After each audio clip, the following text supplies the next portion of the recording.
Hey folks, welcome back to the Portable Gamer. Welcome back to European Truck Simulator 2, and welcome back to, we're somewhere in Italy. We are on our way from, these Italian names. We are on our way from, where'd we start from? Catania? And we're going to Ionnina? Ionnina? Yeah, that's about right. That's about right. Well, that's what we're getting either way. Ideally, we want to make our way to Thessaloniki. And it's not going to take us too long to get here, so I think when we get here, we'll pick up another cargo. The problem is, our rig right now has this little funky dolly trailer in the back, and we can get another one. There will be one. The problem is getting it selected. It takes a minute because we're running the KAST trailers, and there is like 1 billion of them in there. I'm going to leave the lights on for a minute. It's not quite that bright yet. It's 6:30 in the morning. Right. We good to go? We got everything? Brake is off. Here we go. So how's everybody doing? It's Monday for you. It's Sunday for me. It's been a good gaming weekend, I have to say. We got some MP going for Farm Sim again, finally. It's just been really tricky to coordinate everybody's schedule. And we've also been waiting for a new map. We were waiting for a mod contest map, and we got one. We're using Greenwich for MP. Hang on, let me turn my volume up just a little bit. Can't hear my own truck. So we're using Greenwich. That's a fantastic map. It is. I believe it just won the mod contest. Maybe. I don't know. I was seeing people on Discord. I was seeing people, throwing out different categories and different winners, but I have not verified those myself yet. But the rumor is, at least what I heard, is that Greenwich Valley did win. And I think Oxygen David's Swiss Future Farm entry won as well. Maybe? Again, I don't know. But that's very cool. I also saw Farm Sim had an announcement they will be releasing a Platinum Edition that will have class equipment in it. If that's the only way you can get official class equipment, I think that's kind of messed up. I think they should release that as just a patch. People have been waiting a long, long time for class equipment. And I understand the Giants has been efforting to get the license and bring it into the game. But people have really been waiting for class. They could, and I think they should, just include that for free. So, but we'll see. That's coming out in, I don't know, another couple weeks. And then Train Sim World 2020 is coming out in a couple weeks. And then, this is really off topic, but the first Tool record in 13 years is being released at the end of August. I don't know if you're Tool fans. I don't even know if you know what or who Tool is. They are an extremely significant, extremely influential band out of Los Angeles. And they have not released anything for a long, long time. 13 years. 13 years. 2006 was their last release. I can tell you exactly where I was. I was driving around California and Arizona, photographing forest fires for the Associated Press. That was an interesting gig. I told you, I've had an interesting life. I really have. It's been a hoot. Police. Do we get fast pass here on the left? Let's hope. Let's hope. And we do. Beautiful. So yeah, there's some good stuff happening in August. Also, in August, I think it's finally time.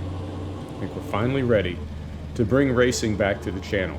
And let me tell you about racing and the Portable Gamer.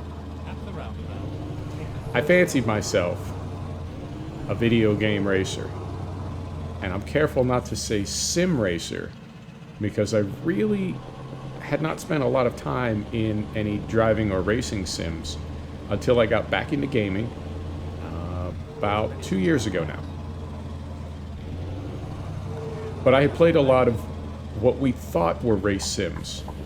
Me and my pals sitting on the couch passing the controller around. And I was, I don't know, the fastest of the bunch. So I thought, well, shoot, that makes me a sim racer. Let me get one of these here race sims. And when I first started the channel, I was posting race videos. And, you know, going back to the beginning of the channel for me, you know, when I started the channel, I have to say, starting a YouTube channel is a little bit like giving a haircut. You know, you've seen people give a haircut. You've got hair. You know what scissors are.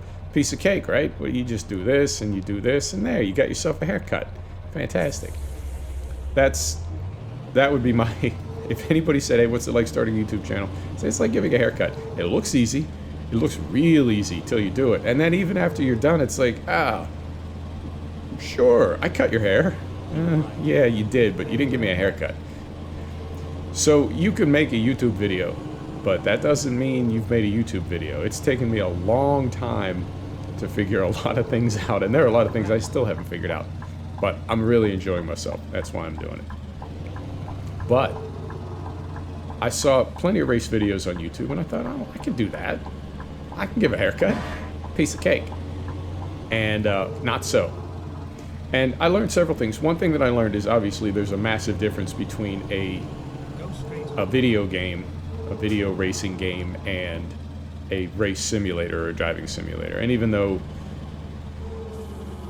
Gran Turismo has always called itself the real driving simulator, yeah, no, it's not. It's really not. So as I transitioned from driving games to actual race sims, I began to realize what I didn't know. And I began to realize, because I used to drive, I grew up in sports cars, and I used to actually kind of drive for real fast. And I guess what I learned is all of that needs to be applied to a driving sim.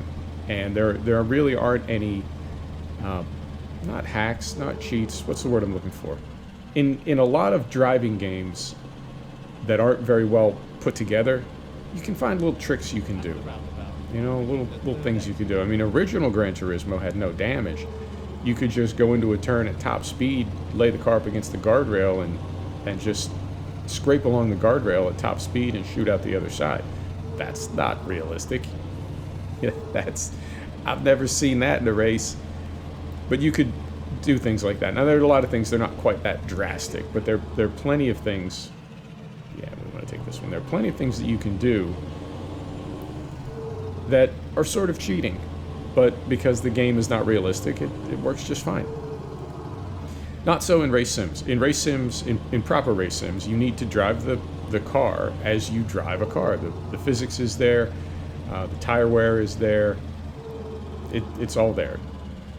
Drive that race sim as you would drive a real car. Hang on, let's get this done and then I'll continue my rant. No, it's not really a rant. It's a little more positive than that. This is the first time I've ever been in Greece, by the way. Well, when we get off the ferry. This will be the first time that I've ever been in Greece, and I didn't necessarily think we'd get to do this because we lost Pro Mods when we went to 1.35, and I didn't think the new Pro Mods would be available this quickly. 2.41, and yet, here it is.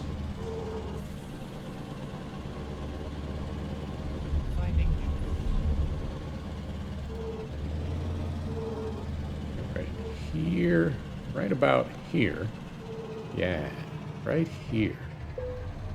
So we go here. All right, engine is off. Now this has been loading really, really quickly. We have not had. Yeah, either one. But we've been doing okay on load time, so let's hope this one goes as quick as all the other ones have. I'll find a new route. And it does. Fantastic. Finding new routes.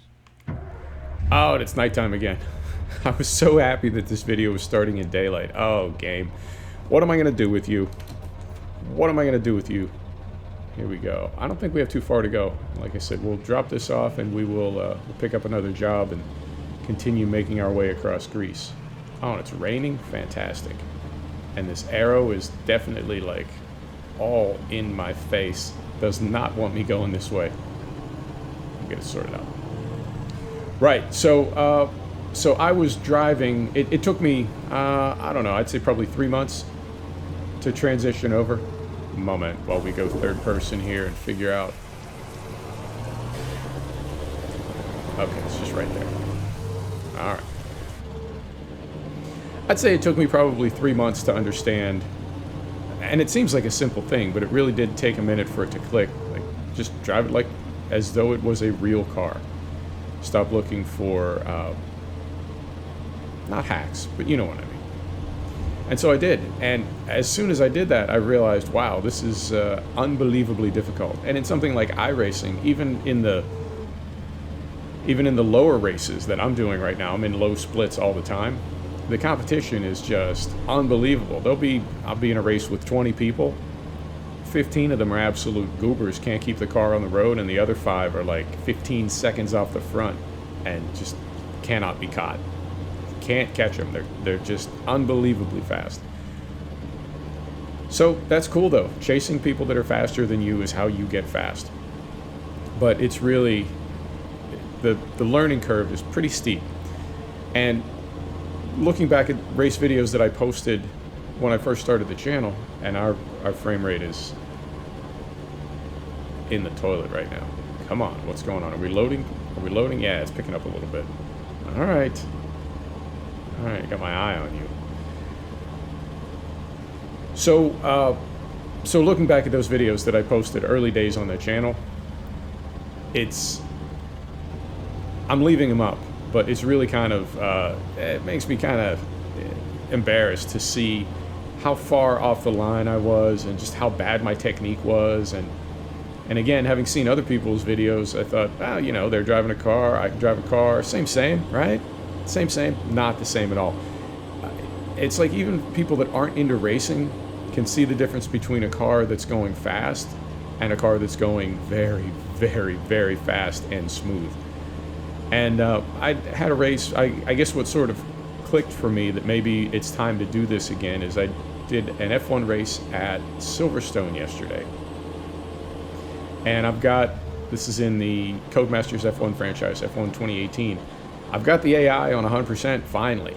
It took me a while to get there, but it is on 100%, and I can still turn fast lap in a race, but it's by hundreds or thousandths of a second, and it takes everything I've got for that lap to come together. It takes a lot of things. I mean, you got to time it so there's open track in front of you. You're not going to be passing anybody. You've got to charge up some ERS and have plenty of battery available. You've got to be light on fuel, and you've got to have some sticky tires that are not too worn down. And if you can bring all those things together late in the race, you can knock out a hot lap, a fast lap. And I can do that. And I can do that at 100%, but just barely. And that tells me my difficulty settings are just right and everything is just right. And I think what made it click with Silverstone, if you're not familiar, it's an old track. It's not a TV track built by Herman Tilke. It's just an old school track at an old air base, and it's brutal and it's mentally exhausting because so much of it is taken wide open. And you know, the week before we did Silverstone, we were at the Red Bull Ring. Red Bull Ring, a lot of it is taken wide open, but then you slow down for a turn, right? So front straight, you're wide open, and then you slow down and make almost a 90-degree right turn. And then there's another long, wide open straight. And at the end of that one, there's a hairpin. And then there's another long, wide open straight. And at the end of that one is the Bosch curve, etc. Well, Silverstone has the same straights, but then at the end of it, you don't really brake. You just kind of throw the car into a blind corner behind a guardrail. And you do it over and over. And it really is, I mean, for me, it is like, it's just mentally draining.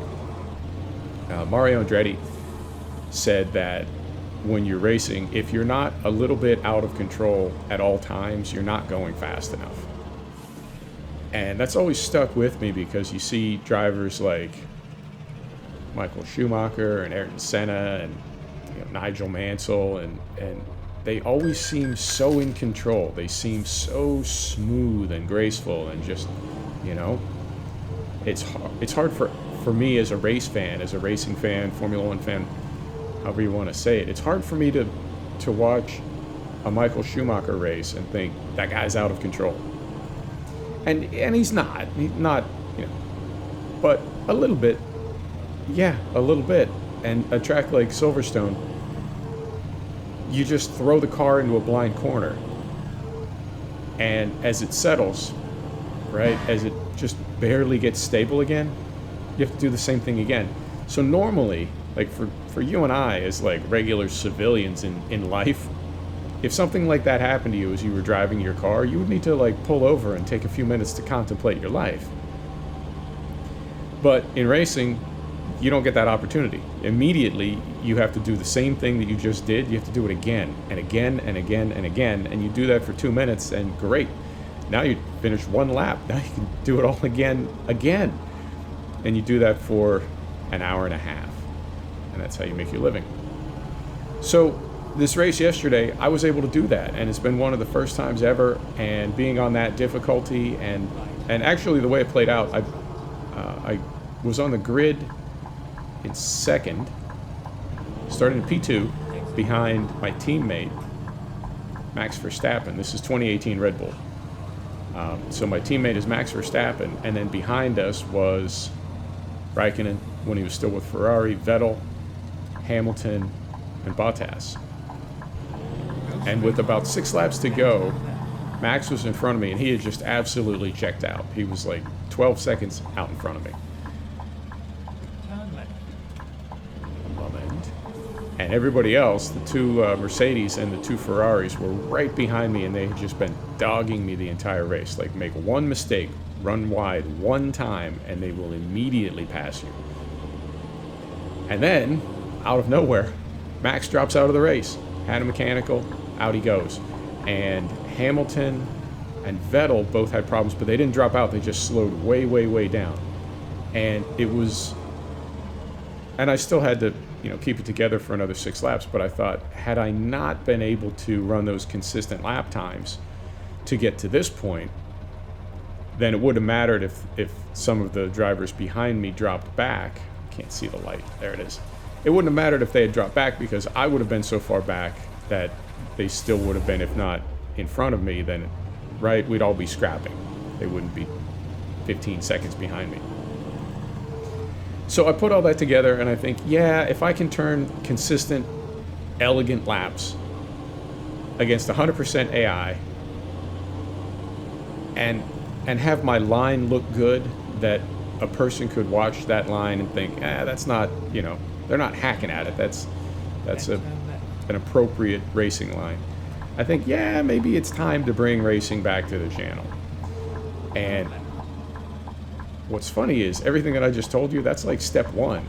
Step 2 is actually making the race interesting. And that's a whole nother thing. Right here. That's a whole nother thing. And right through there. And when I was doing races before, I was just driving and talking. But what I've noticed is another way to do it, and probably a better way to do it, is... Yeah. Probably a better way to do it is to comment over the replay. And that's going to be tricky. Because I'm a low-key kind of cat. And racing is kind of a high-intensity thing. So that's what's going on with racing. I really want to bring it back to the channel, and I think it's time to bring it back to the channel. I just need to figure out how to do it. It looks like we might not be able to do this, because it looks like there's a stack of milk crates in our unloading area here. Uh-oh. Pro Mods, what are you doing to me? We gonna be able to do this?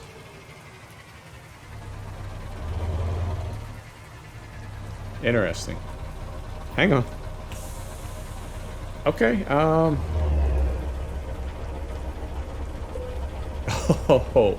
Oh, Pro Mods. Okay, so we're gonna go to neutral. Brake is set. We're gonna turn the lights off. We're gonna turn the engine off. We're gonna unload. See how we did. We are on time. Fantastic. And I think we're, what, 20 minutes in? Yeah, I think we're about 20 minutes in. I think let's just call it. But we will take a look at the map and see what we've got heading out of this town. Heading east. So we are here, and we want to go... Oh, that's nice. Okay. And then this is down to Cyprus. Okay, so we got choices. We got choices. We've got several jobs going to Cyprus. Yeah. Okay, we've got options. Next episode, we will pick it up from there. We'll take something either inland to Greece and down to Cyprus, or one or the other. We'll figure it out. In fact, there's other cities back here. Interesting. Okay, we'll figure it out, folks. Thanks for stopping back to check out The Portable Gamer. Thanks for joining us for another episode of European Truck Simulator. And we'll see you next time. Take care now.